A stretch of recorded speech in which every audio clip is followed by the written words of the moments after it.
plus tard, après le Grand Prix.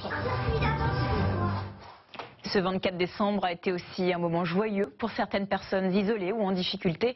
Grâce à des associations, de nombreux réveillons solidaires ont eu lieu un peu partout en France.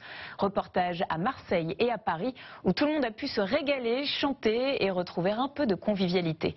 Ludovic Samin, Bruno de Godemar et Léonore Vanel. Crumble de truite, croustillant de pommes de terre ou encore feuillantine chocolat noisette. Pour le réveillon de Noël, ce centre d'hébergement d'urgence a misé sur un menu de fête. Avec des petites pommes de terre. Bon appétit, joyeux Noël.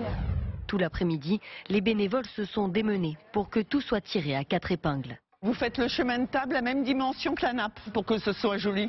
800 convives sont attendus pour la soirée, des hommes isolés. Ils ont eu des parcours de vie quand même assez difficiles. Pour certains, ça leur rappelle peut-être leur passé, la famille, les enfants.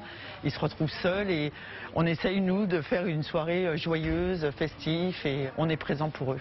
Gilles est bénévole. Cela fait 3 ans qu'il vient aider pour le réveillon avec sa femme et ses 2 enfants. Noël, c'est le partage. Noël, c'est certaines valeurs qui nous sont chères.